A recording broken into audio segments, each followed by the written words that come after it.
புதுச்சேரியில் மூடப்பட்டுள்ள ரேஷன் கடைகளை உடனடியாக திறந்திட வலியுறுத்தியும்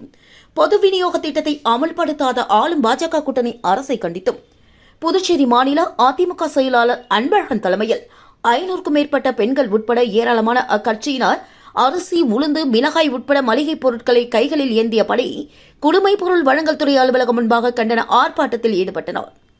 புதுச்சேரியில் மூடப்பட்டுள்ள ரேஷன் கடைகளை உடனடியாக திறந்திட வேண்டும், பொது விநியோக திட்டத்தை செயல்படுத்தாத ஆளும் பாஜக கூட்டணி அரசை கண்டித்து உடனடியாக பொது விநியோக திட்டத்தை அமல்படுத்திட வேண்டும் உட்பட பல்வேறு கோரிக்கைகளை வலியுறுத்தி அதிமுக சார்பில் குடிமைப் பொருள் வழங்கல் துறை முன்பாக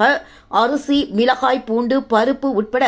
மளிகை பொருட்கள் வகைகளுடன் கண்டன ஆர்ப்பாட்டத்தில் ஈடுபட்டனர். இந்த ஆர்ப்பாட்டத்திற்கு மாநில கழக செயலாளர் அன்பழகன் தலைமை தாங்க கழக அவைத் தலைவர் அன்பானந்தம் முன்னிலை வகித்தார். இந்த ஆர்ப்பாட்டத்தில் சுமார் 500க்கும் மேற்பட்ட பெண்கள் உட்பட அக்கட்சியினர் கலந்து கொண்டு ஆளும் பாஜக கூட்டணி அரசை கண்டித்து கண்டன கோஷங்களை எழுப்பினர். அப்போது பேசிய மாநில செயலாளர் அன்பழகன், உணவுப் பொருட்கள் வழங்குவதில் நேரடியாக பல மாநிலங்களில் அரிசி, கோதுமை உள்ளிட்ட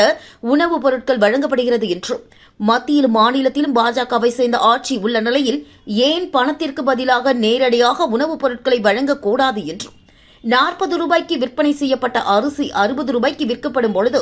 வங்கியில் செலுத்தப்படும் அரிசிக்கான பணம் மாதம் 1200 வழங்கிட வேண்டும் என்று தெரிவித்தார்.